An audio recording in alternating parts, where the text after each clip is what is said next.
el fuego infernal, pidiendo para salvarnos tu corazón venerar. Ave María, Ave María, Ave María, Ave María.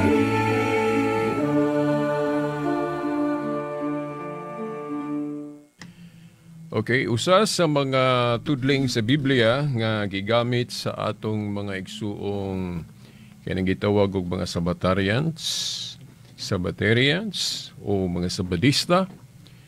Ang usa sa mga tudling sa Biblia nga dili gud nila kalimtan pagpugnit, no, pagkutlo kung ilang i-establish o pamatud-an nga ang matuod nga iglesia mao kanang ilang ipasagupan ang libro no nga gisaysay ni Isaias to sa kapitulo 66 bersikulo 16, 17 o 23. Ang maong mga tudling gahisgot nga ang Dios magasilot gayod sa mga tao nga mukaon og mga mahugaw sama sa baboy, no?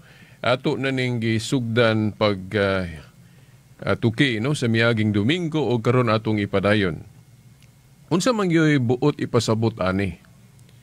Buot ba gyud sabton nga kadtong kosher law sa daang kasabutan? Ipadayon gyud na diri sa bag-ong kasabutan? Kay kung gipadayon na sa bag-ong kasabutan, so, kitang mga Kristohanon, kitang mga Katoliko, tinuod gyud nga nasayupta, no?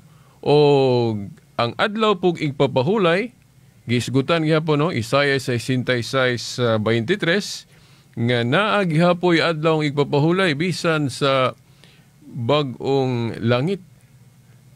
So, unsa may buot ipasabot ana diri sa atong Kristohanon nga pagtuo, particularmente sa atong Kristohanon nga Katoliko nga pagsabot ni ining balaang kasulatan. Now, dirit unahon nato ning sa kinibang pagkaon. Atong timan-ano nga ato nang gipremis daan nga dili gyud nato parehason ang daan og bag-o.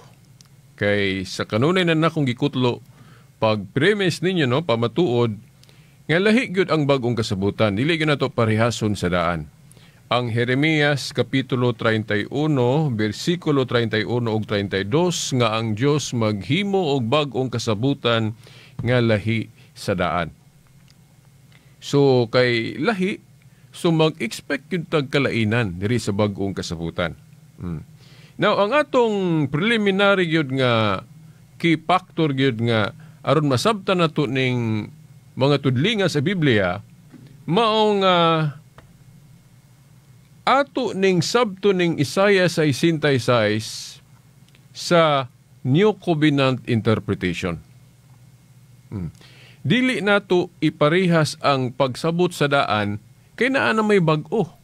Tagaan mo na kog example, ha. Kung mudagan ta diri sa Colosas kapitulo 2 bersikulo 11 ug 12. Unsay giingon ni San Pablo? Naghisgot si San Pablo, labi na yun, kung basahon ninyo, klaro kayo sa King James Version. Naghisgot si San Pablo og circumcision of Christ. Circumcision of Christ. Naghisgot kuno siya tuli diha ni Kristo. Kaya balo naman ta nga ang tuli sa daang kasabutan, requirement yun na, no? Kanang bata pa ipatuli na, no? Ikinahanglan na sa pagtuo, no, sa relihiyong Judaismo nga kung ipaapil na to ang bata sa gingharian sa Dios, kinahanglan tulion. So nahimo na siyang entrance sa Old Covenant Kingdom nga tulion yuga. Mao na unya kung modagan ta diri ni San Pablo sa bag-ong kasabutan, kanang circumcision of Christ dili man na siya tuli. ang iyang execution ang makita nato nga unsaon na pagbuhat, no? Kung basahon nato ang Kolosas 2:11 ug 12, ang circumcision of Christ gipahayag, gipasabot ni San Pablo nga mao nang bautismo. Baptism. Basahan ko ninyo sa King James Version abisan sa ubang hubad, no? Kung sabton nga ang circumcision of Christ baptism. But pasabot ang entrance sa kingdom karon sa New Covenant dili natong tuli kundi baptism na. Mo bitaw nga kung mudawat ta sa pagtuong Kristohanon bunyagan ta dili na tulion, no? Now, ang tuli ron kung magpatuli ta dili na tungod sa relihiyon kundi tungod na sa health reason lang, no? Ang advice sa mga doktor nga mas mayo magpatuli parang limpyo ko, no? Di ba? Oh. So ang tuli karon kung magpatuli ta dili na for religious reason. For health reason na lang, no, sa panglawas na lang, no, dili kay pang pagtuo. Di ba? Oh, sumaw na nga sa atong relihiyon karong Kristyanismo, dili na ta mag-require yun nga kinahanglan tulion ka ay ha ka masakop sa gingharian, no, nga Kristohanon, no? So ang ato karon kung modawat ta sa pagtuong Kristohanon, magpabautismo ta. Oh. So, kanang circumcision of Christ, New Covenant interpretation, baptism na. Oh. So, karon adto ta sa kanaabang pagkaon, no? Kay ang Isaiah 66, 16 o 17, naghisgot nga silutan sa Dios kadtong nagakaon og mga mahugaw. Oh, kabalo naman tagod sa itong mga mahugaw sa daang kasabutan, baboy, isdang walahimbis, di ba? Oh. Pero naanay siya bagong pagsabot diri sa bagong kasabutan. Dili na maoy gitumbok yun nga kadtong hayop nga gi-discriminate kay sa bagong kasabutan god langkob naman. Doon na may gipanglinisan nga niadto giisip nga mahugaw, pero sa bagong kasabutan dili na. For example, ang kanang tao. Ang tao niadto sa daang kasabutan kung dili ka Israelita o dili ka Hudiyo, usa ka kahintil, isipon kang mahugaw. Di ba? Isipon kang mahugaw. Kay isipon man kang mahugaw, so dili ka kasulod sa gingharian. Di ba? Pero sa bagong kasabutan, dili naman na. Gilinisan naman ang kahugaw nga espirituhanon sa usa ka hintil.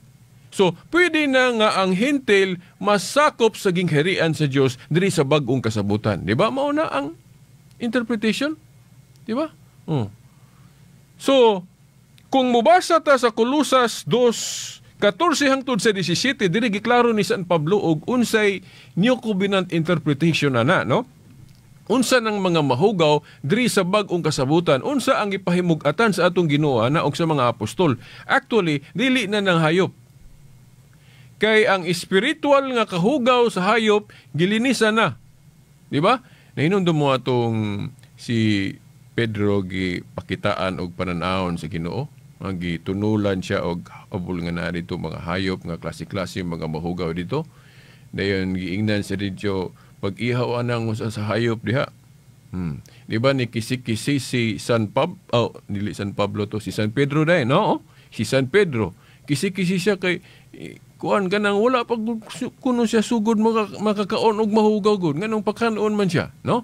Then giingnan siya dito sa pananahon nga ayaw na isipa Pedro ang mga butang nga mahugaw nga gilinisan na sa Dios. But masabot dili na niya isipon nga kadtong mga butang nga gilinisan na sa Dios, isipon pa niyang mahugaw. Dayon dito sa unahan nga mga bersikulo, dito nasabta niya nga sama sa kanabang mga hintil nga giisip nga mahugaw niadto, dili na pag-iisipon nga mahugaw. Pero dili lang kay tao, kay ang mga sabadista moingon tao ra mo kuno gipasabot, no. Ilang giusab ang exact interpretation, ilang gilimitahan, no. Ang gilinisan sa Dios niadtong pag-ingon nga ayaw isipa Pedro nga mahugaw ang mga butang nga gilinisan na, no, wala na gi-exclusive lang sa tao nga mga hintil. Apil na tong mga hayop ni adto. Ang espiritual nga kahugaw ni adto gilinisan na. So mao na nga pwede na ta, no? Sa atong panahon karon dili na nato na i-apply ng kanang di gyapon ta makaog baboy, isdang wala himbis, no? Dili na. Kay dili na new covenant interpretation mahitungod sa mga mahugaw. Now, labi na gyud kung mudagan ta diri sa dili pa ta mo basa sa San Marcos 7 ato sang ipahimugatan pag-ayon ning Colosas 2:14-17, no? Giingon diri ni San Pablo, gipapas niya ang tanantang mga utang. Lakip ang mga kasabutan bahin niini, no? Na mga kasabutan nga gipapas mo atong timan-ana kinahanglan matuman ni, no? Dili nato kuhaag context ang Biblia. Kay naagay pagpangpapas sa mga kasabutan ug unsa ni mga kasabutan, siyempre ang gipasabot ni daang kasabutan ni ug unsa tong niadto niya. Unsa tong gipatuman ni adto, no? Akong usbon og ipadayon ako pagbasa. Colosas 2:14-17. Gipapas niya ang tanantang mga utang, lakip ang mga kasabutan bahin niini o giwagtang niya ang tanan pinaagi sa paglansang niini dito sa krus.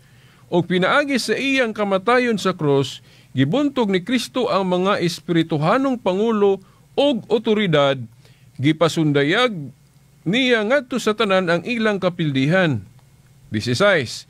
Busa ayaw ninyo itugot nga may magsaway kaninyo mahitungod sa pagkaon, tanawa, o ilimnon, o mahitungod sa mga adlaw nga balaan, sama sa katong mga piyesta, kay katong mga piyesta sa karaan gud gitapos man to, di ba, ni Kristo sa krus, no? Pero lahi po ni atong pista ron, no? Kay moingon man gud ang uban, no? Katong sa debate na hinumdum ko, gaingon nga, uy, gipapas na maka na mga pista. Unya ka mo mga Katoliko, anong naapa mo yung mga pista karon, no? Ang pista kaniadto sa daang kasabutan mo ay gitapos. Pero kay bag-o namang kasabutan, ang mga pari sa bag-ong kasabutan pwede na pod maghimo og mga ceremonial practices. Bag-o, no? Unsa may bersikulo ana sa Biblia nga mo support ana, no? Ang Hebrehanon 7:12. Ayaw yun ninyo kalimti, no? Hebrehanon 7:12, giingon diha, kay ilisan ang pagkapari, ilisan usabang balaod. Di ba? Ilisan ang pagkapari, ilisan usabang balaod. Ang gipasabot dihang balaod ang mga ceremonial essence nga balaod. Kay daghan man klaseng balaod, na balaod ecclesiastical, disciplinary, moral. Kanang moral ra gyud mo dili pwede usbon, no? Moral para nang di ka mangawat, di ka magpatay, o di ka manapaw. Mo na mga moral law nga dili gyud na usbon pud sa pagkapari, no? Ang mga balaod ra nga ang iyang nature disciplinary, ecclesiastical, ceremonial. Nya kay kanang pagkaon apil man na sa ceremonial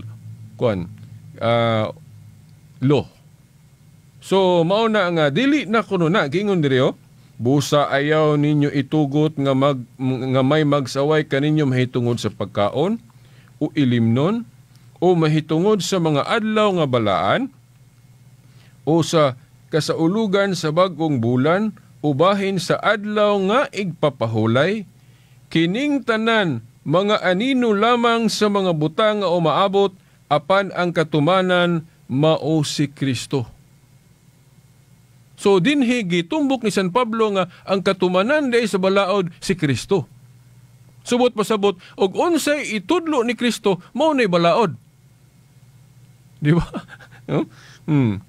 Unsa may gitudlo ni Kristo? So dagan ta sa gospel. Ako no nganong dili gyud ko matintal sa mga sabadista nga interpretation. Kay kung ato kung basahon ang gospel, ang tinudluan ni Jesus Christ dili gyud tinudluan og pastor sa sabadista. No? Now, mahitungod for example kining mahitungod sa pagkaon. Marcos 7 ato tong basahon ron, no? Nga si Kristo nag-ingon siya nga dili actually gyud makahugaw sa tao ang kana kunong isang-sang sa baba sa tupakan ng kanon. Ang makahugaw kuno kanang nagikan niya kanang mga daotang huna-huna, no? Pagbati nga mo resulta og mga buhat nga dili maayo. Mao na gipasabot ni Kristo nga mga mahugaw nga kinahanglan likayan nato diri sa New Covenant, no? Gani no sa debate nako no uban sa akong higalang Adventista ako maning gikutlo San Marcos 7 nga ang mga mahugaw nga gitumbok ni Kristo sa iyang gospel wala na siya magtumbok sa kadtong mga hayop magiisip nga mahugaw. Di ba? Kay lagi ang Dios naglinis naman sa espiritual nga kahugaw sa mga hayop niadto sa daang kasabutan. Diri gitapos na ng mga kasabutana diri sa krus ni Kristo. Subot pasabot, diri nata ni Kristo. Now karon ang igpapahulay, sumala na sa atong natun-an, dili po ni siya ingon nga mawala gyud ang iyang moral essence ani, no? Kay giingon man diri no nga busa ayaw ninyo itugot nga may magsaway kaninyo mahitungod sa pagkaon o ilimnon o mahitungod sa mga adlaw nga balaan o sa mga kasaulugan sa bagong bulan ubahin sa adlaw nga igpapahulay. Kining tanan mga anino lamang sa mga butang o maabot apan ang katumanan mao si Kristo. So diri na ta ni Kristo. Now, take note lang nga ang adlaw nga igpapahulay gihisgutan ni San Pablo nga landong. O bitaw nga, dunay uban mo ingon nga, dili na ta obligado anang adlaw igpapahulay. Di ba? Pero ang gipasabot ni San Pablo nga landong, kadtong Jewish interpretation. Nga kanang adlaw igpapahulay, matunong og 70 of the week. But pasabot, ang unang adlaw igpapahulay, mao to ibot pasabot nga landong, shadow. Kay ang mga kasuguan gud sa daan ug unsa toy specific nga interpretation ana landong man to para sa nang mga pista nila. Oh. So gitawag nag mga shadow. So kanang mga balaod nga shadow ang iyang description. Oh, sa in English wala shadow dayon sa atong Binisaya no. Landong. Kanang mga balaod nga ang iyang nature shadow o landong na siya'y transformation diri sa New Covenant. Parehas ato laging tuli nga gitransform into baptism. Di ba? So muna akong giingon ninyo ba nga, dili tanang kausaban, isipon nga pag supak sa balaod. Isipon hinoon na siya nga pagtuman kay na may transformation. Sa malagyan ng tuli, gitransform na nga ito nga baptism na ang entrance, dili na itong tuli. Nakaroon atong klarohon kining kahugaw sa hayop, no? Kung muingon galita nga kadtong mga hayop nga giisip sa daang kasabutan nga mahugaw, gilinisa na sa Dios diri sa bag-ong kasabutan, dili naabot pasabot nga ang iyang biological o kanang gitawag nato physical nga kahugaw giapil diha og linis, no? Dili na no kay basig muingon mo ba nga okay, gilinisan naman ka tanan tong kuan nga giisip nga mahugaw sa una sa tupa mukaon na mug-uk-uk unsa pa diha ana diha. No, ang gipasabot na pud nga kahugaw nato ana nga atong gilikayan biological or kanang gitawag nato physical. No. Ang gipasabot nato nga gilinisan sa Dios nga kahugaw spiritual. Kana bang dunay gisugo ang Dios unya imong supakon hugaw na. Oh. Ang baboy isdang walay himbis niadto sa daang kasabutan gimando mo na sa Dios nga isipon na siyang mahugaw but pasabot spiritually hugaw na. So di ta pwede mo kaon ana mo na sa daang kasabutan dili gyud ta angay magkaon og baboy isdang walay himbis. Pero sa New Covenant gilinisan na ang spiritual nga kahugaw anang mga butanga. Dili lang kay hayop ha, apil pud ang tao nga giisip nga mahugaw nga mao nang mga hintil. Di ba? Diba sa Old Covenant, dili man pwede magpasakop ang hintil. Oh? Kaya isipon mang mahugaw. Pero sa New Covenant, gilinisa na. Sa ito pa, ang mga hintil, limpyo na. Sa ito pa, pwede na sila masakop sa gingharian. Kaya ang nature pod sa iglesia nga gitukod ni Kristo, pang universal man, langkob man. Oh. Langkob man tanan, wa may gipili. Di ba? So, langkob. So, mao na nga, sa pagkaon pod, kuha na, langkob na. Dili na to isipon tong mga baboy ditong mahugaw. Kung doon na may kahugaw sa baboy siguro, kanang iya ng physical or kana na iyang biological or kana bang naingon mga doktor nga kung kusog ka muka og baboy na high blood ka, dali ka mamatay. No. Now, physical na siya no or biological na siguro no or unsa na Di ko ay ko kabaluan na kay di man ko doktor. Ko magtuon ana. Oh. So, na ko pananglitan kung ako pananglit no, di man ko hingaon og litson. Oh. Pero mukaon kog litson. Oh. Kung naglikay kog litson dili tungod sa religion, kun dili sa akong physical health. Oh, kung naglikay kog kaog litson dili tungod kay makasala ko. No, nagibawal gyapon na kay wala na nagibawal sa religion diri sa Christianity. No? Inom do mo atong si San Pablo naghisgot siya nga kung dapiton mo og dili magtutuo. No? Dayon og kumbira, kaon ko no, tanan kanon nito so walay pagtanaw sa konsensya nga moingon pagkagoy ayaw na kay mahugaw na no, dili kanon tanan. Di ba? Oh. So kadtong Isaiah 66 16 ug 17 nga nag-ingon ang Dios silutan ang mga tao nga mukaog baboy o mga mahugaw niadto ang New Covenant interpretation ana ato nang masabtan diri sa teaching ni Jesus Christ sa Gospel sa Matthew 7 ug unsa nang mahugaw nga gitumbok niya. So dili na nato parehason ang interpretation sa daan. Kinaa na may bagong interpretation. Then kana pong igpapahulay pod nga giingon nga naagihapon igpapahulay sa New Covenant ang New Covenant interpretation ana diri na pod sa kang Kristo. Actually, si Kristo man gyud atong rest. Si Kristo ang atong pahulay. So kung maghiskot po tag-adlaw ug unsang adlaw ang gihimong gipakita ni Kristo nga espesyal, so diha na pud ta. Subot pasabot kanang Isaiah 66:23 nga gahisgot gihapon igpapahulay, Hebrehanon 4:9 nga naa gyapon Sabado o pahulay, ang buot ipasabot ana ang adlaw na diin unsa ang gihimo nga ganabang gipahiwatig ni Kristo nga mas espesyal. Now, kung dirita ni Kristo unsa mang adlaw diha sa semana ang gipahiwatig niya, gipasabot niyang espesyal. Kung dirita sa Katoliko nga kanabang mga reflection, Catholic reflection, siyempre, ang adlaw di nabanhaw si Kristo. Di ba? Kaya dingon si San Pablo, kung wa pa ko mabanhaw si Kristo, kawal lang ang atong pagtuo. Sa ito pa, sa kanatong mga Kristohanon, ang adlaw di nabanhaw si Kristo, mao'y espesyal nga adlaw na to, ang adlaw nga Domingo. Mabitaw nga sa Pinadayag 1:10 katong ako naman ning natuki ning Pinadayag 1:10 nga naghisgot si San Juan og adlaw sa Ginoo nga nasaypan og sabot sa mga Sabadista nga Saturday kuno gihapon na. No. Domingo na. Daghang hubad sa Biblia, daghang komentaryo nga gatumbok nga Domingo na gawa sa komentaryo sa mga Sabadista. Ako nang natuki sa miagi na kong Sibya nga bisan ang disipulo ni San Juan.